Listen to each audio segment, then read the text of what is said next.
मित्र के पास जाने के लिए कहती हैं आप, तो क्या खाली हाथ जाऊं?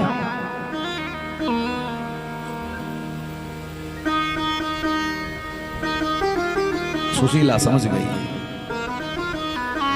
पंडित जी अगर थोड़ा बहुत चालाक भी करे न जी, तो पंडितानी जुगाड़ बना देती है। हाँ? जाएंगे कहाँ आप?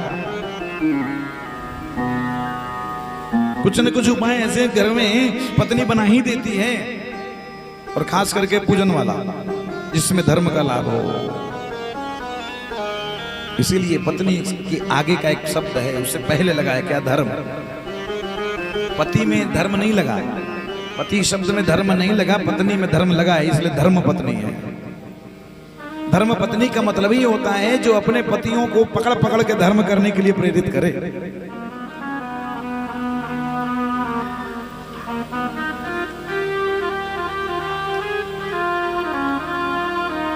सुदामा जी की बात को जैसे ही सुशीला समझी, सुशीला ने क्या करी?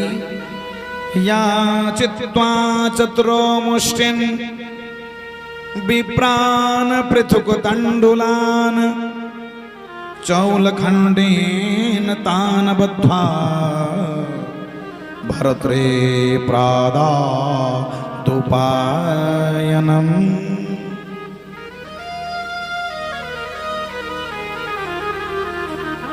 इसी चरित्र को ठीक नरोत्तम दास जी ने बड़ा बढ़िया से सजाया है। यह सुन के तब ब्राह्मणी गई पड़ोसन पास, पाव सेर चाउर लिए आई हित हुलास। पड़ोसियों के घर में गया, भैया तू थोड़ी दे दो, तुम थोड़ी दे दो, आप थोड़ी दे दो, आप थोड़ी दे दो। या चित्वा चतुरो मुष्टिन, वही सुखदेव जी कहते हैं कि हे राजा परीक्षित देखना, 4 घर से 4 मुट्ठी चावल लाए, चैल खंडेन तान बद्ध्वा। जो चावल लाई है ना सुशीला, जो अन्न मांग करके, वो चावल 4 घर वाला 4 तरह का है। कोई साबुत है, कोई टूटा है, कोई और ज्यादा टूटा है, कोई काला है।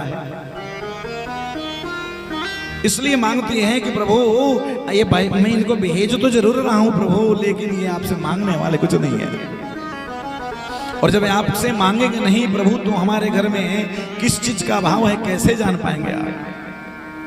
इसलिए जो अन्न का दाना है ना, इसको आप देख लेना और समझ लेना कि एक साबुत अन्न भी सुदामा के घर में है नहीं।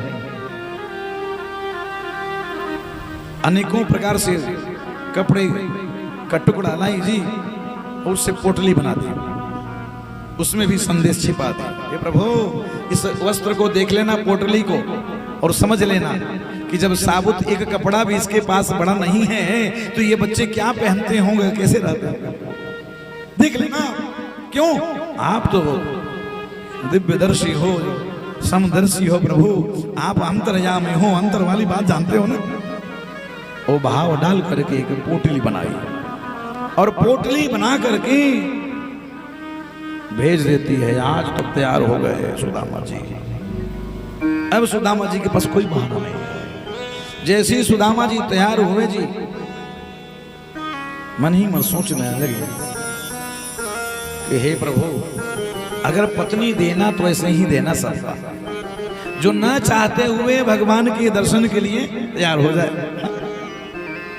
जिसको धर्म करने की इच्छा ना हो, भगवान के दर्शन करने की इच्छा ना हो प्रभु, तो उसको ऐसे ही जोड़ी बना देना।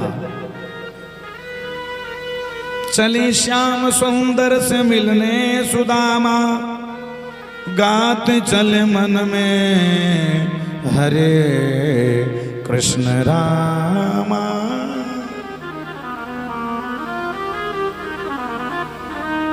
मन में अपने भगवान का याद करते करते और जा रहा है। सुखदेव जी कहते हैं कि देखो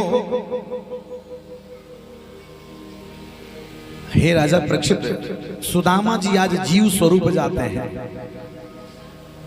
जीव आज किससे मिलने जाता है? शिव से। यानी आत्मा जो है वो परमात्मा से मिलने जाती है। और आत्मा यहाँ कौन, जीव कौन, यहाँ सुदामा जी। और जब जीव शिव से यानी परमात्मा से मिलने का प्रयास करता है तो ये भवसागर रूपी नदी जो है इस पार से उस पार होने नहीं देती। इसी नदी के किनारे बेचारा खड़ा होकर के जीव और इंतजार करते रहता है। आज उस नदी के किनारे खड़े होकर के और सुदामा जी मन ही मन सोचते हैं कि भैया हमें तो इस नदी पे तैरने नहीं आता। सच बात है, जीव जो इस संसार रूपी भवसागर में पड़ा है उसको तैरने नहीं आता।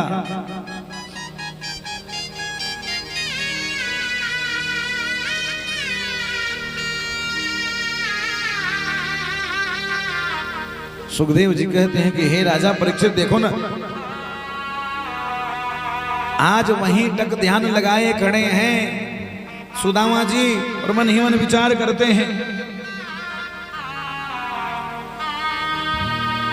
कि हे मेरे कन्हैया, मैं तो आपके घर आना चाहता हूं ना, लेकिन आने से तो ये जो वो बीच में नदी है ये रोक रही है।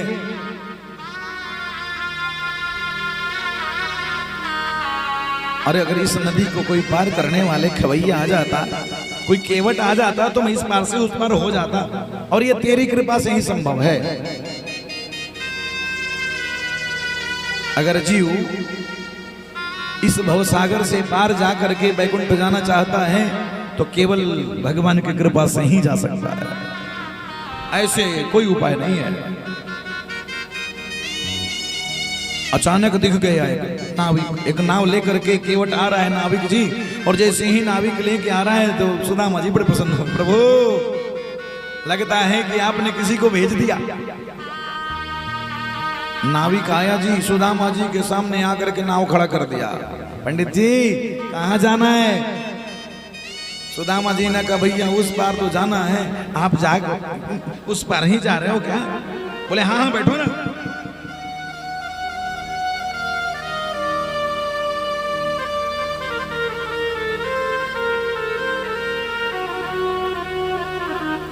सुदामा जी एक क्षण देरी नहीं की जी, जैसे ही नाविक बोला वो उसी में बैठ गए,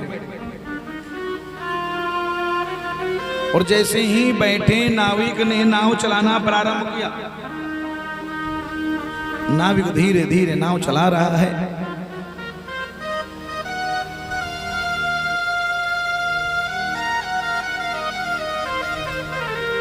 और एक टक सुदामा जी को देख रहा है कि वही है ये मेरा बचपन का मित्र।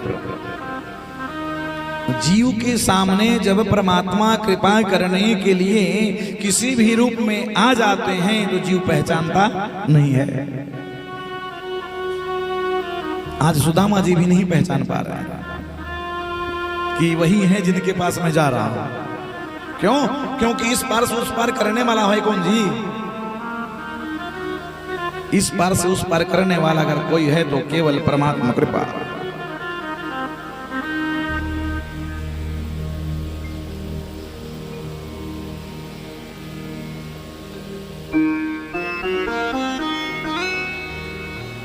आज थोड़ी दूर आगे जैसे ही नाविक ने नाव को ले गया,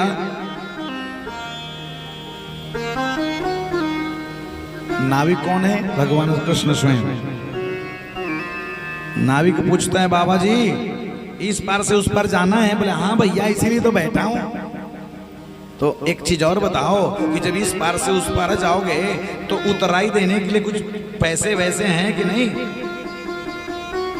सुदामा जी बोले देख भैया पहले तूने बोला नहीं, पहले बोलता तो मैं तेरी नाव में बैठता ही नहीं। हाँ एक काम करो, जितना जल्द हो सके वापस वहीं उतार दो जहां से मैं आया हूं। हाँ हाँ भैया ये धोखा ठीक नहीं है।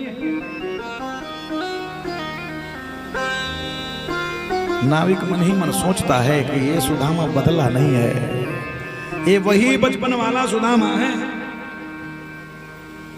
बदला नहीं जी।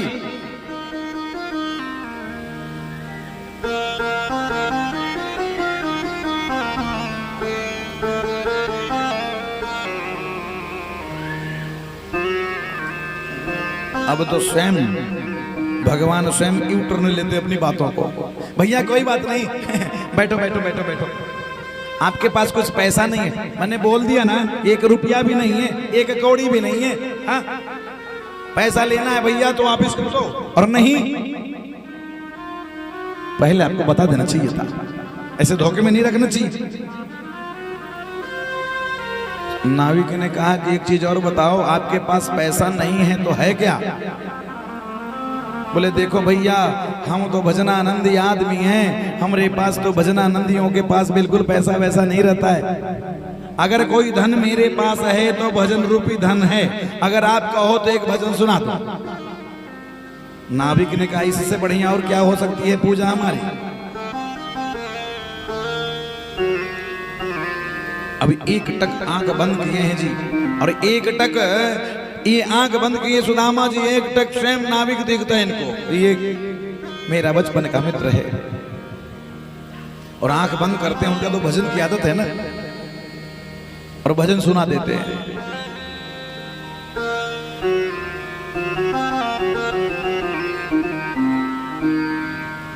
राजीव नैन जी के चरणों में ही चैन है, बाकी सब बेचैन है ना।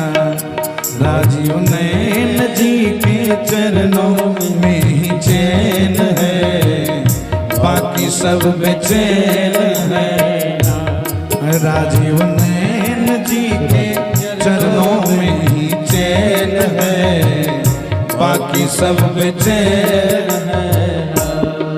राजीव नैन जी के चरणों में ही चैन है, बाकी सब बेचैन। ये था कौन?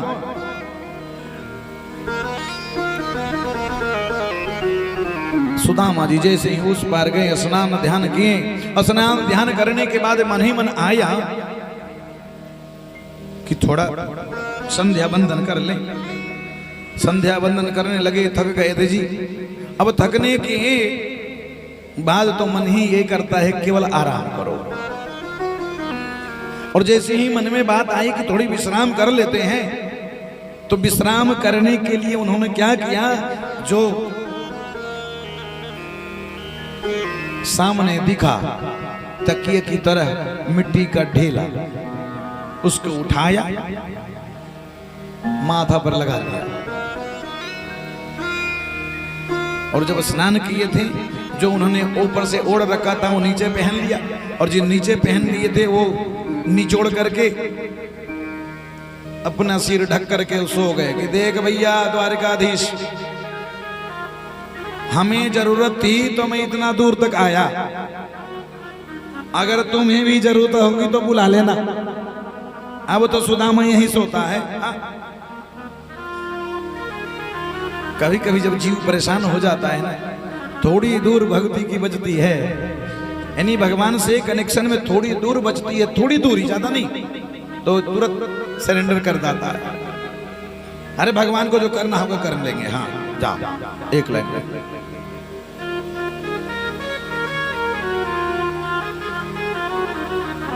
मन ही मन सोचने लगे, विचार कर रहे कि राजीव नैन जी के चरणों में ही चैन है, बाकी तो बेचैन है ना।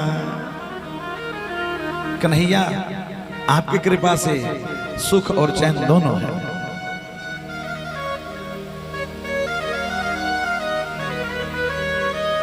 अब तेरी जरूरत होगी तो बुला लेना, और सुदामा तो अब यहीं विश्राम पे जा रहा है। लक्ष्मी नारायण दोनों वहां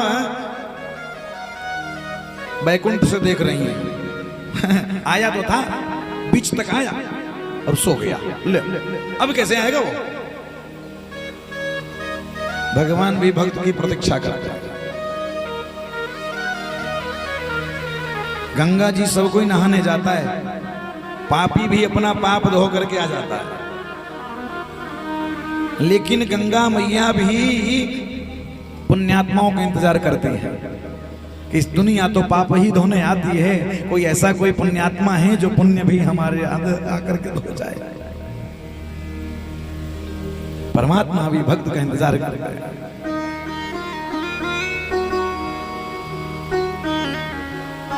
भगवान ने गरुड़ को आदेश दिया कि जितना जल्द हो सके उनको जहां जो सो रखे हैं ना उनको पंडित जी को वापस लाओ। सोते सोते ही रात्रि हो गई जी। गरुड़ महाराज आए, अपने पृष्ठभाग पर बिठाए और कुछ ही क्षण में जाकर के द्वारिका में उतार दिए। नींद खुल गई। नींद खुल करके जब इधर से उधर भटकने लगे रास्ता, एक राहगीर मिला। भैया बताओ ये कौन सी जगह है? बोले पंडित जी ये बताओ आप जाना कहाँ चाह रहे हो? सुदामा जी ने कहा भैया मैं तो अपने घर से आया था, द्वारिका जाना था, अब पता नहीं भैया रास्ता भटक गया, कहाँ आ गया। राहगीर ने कहा भाई पंडित जी ये द्वारिका ही है, आप द्वारिका में ही हो। भैया द्वारिका है ये? हाँ। अरे भैया एक बात और बताओ, वो बचपन का मेरा मित्र कन्हुआ है, वो यहाँ का राजा हो गया है। हाँ? मेरा बचपन का मित्र है। भैया जरा उसका एड्रेस बता देना भैया, कहाँ रहता है वो, कहाँ ढूंढूंगा मैं उसको। राहगीर सोचता है रे भैया ये कहाँ फटी धोती लपेटने वाला पंडित बोलता है हम राजा का मित्र है। कहाँ सुदामा बापुरो कृष्ण मिताई जोग।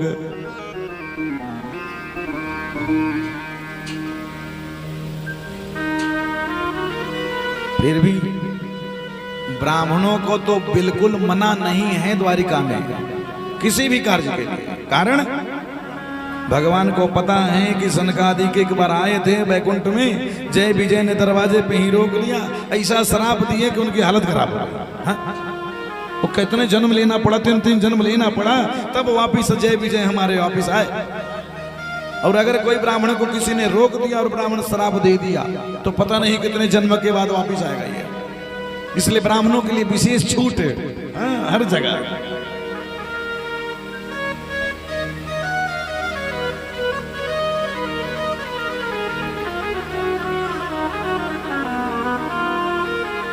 जैसे ही सुदामा जी पहुंचे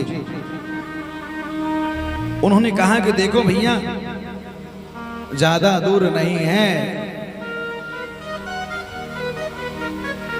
इसलिए ज्यादा दूर आपको जाने की आवश्यकता नहीं, आप बस यहां से सीधा जाओ, दाहिने मुड़ो, उसके बाद बायां मुड़ जाना और जो सामने दिखेगा वही हमारे द्वारिकाधीश का महल है। भैया वही कन्हुआ मिलेगा ना हमको? कन्हुआ बचपन का जो मित्र कन्हुआ है वो मिलेगा कि नहीं मिलेगा? बोले सुनो पंडित जी यहाँ कन्हुआ पन्हुआ कोई नहीं रहता, थोड़ा जबान संभाल के बोला करो, वो राजा है हमारे, कन्हुआ कोई और हैगा? हमारे राजा हैं, उनका नाम है श्री श्री श्री 1008 राजा महाराज योगीराज द्वारिकाधीश श्री कृष्णचंद्र जी महाराज। हाँ अरे भैया बस बस बस बस बस बस बस वही वही कन्हुआ है मेरा, वही है वही।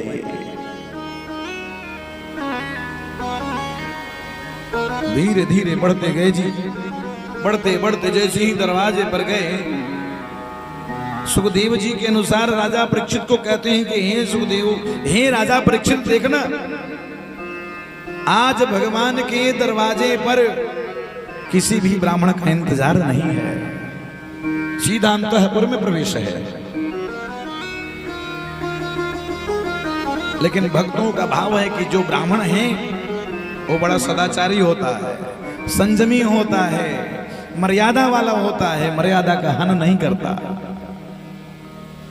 इसलिए सुदामा जी दरवाजे पर खड़े होते हैं और द्वारपाल को कहते हैं कि हे द्वारपाल, पता नहीं आपके द्वारिकाधीश किस अवस्था में है, एक बार मेरी सूचना दे दो और मेरी सूचना दे देना कि बचपन का जो मित्र सुदामा है वो आया है। द्वारपाल ने एक बार प्रणाम किया, हे ब्राह्मण देव आपके चरणों में दंडवत है। बस कुछ क्षण ही आप हमें समय दीजिए और इतने में ही मैं आपको तुरंत सूचना आकर के दे देता हूं, अपने स्वामी जी को बता देता हूं। द्वारिकाधीश के पास द्वारपाल गया जी, और द्वारपाल जा करके कहता है कि हे प्रभु, एक विचित्र सा आपका नाम लेकर के आपके दरवाजे पे ब्राह्मण आया है। ऐसा ब्राह्मण आज तक हमने नहीं देखा।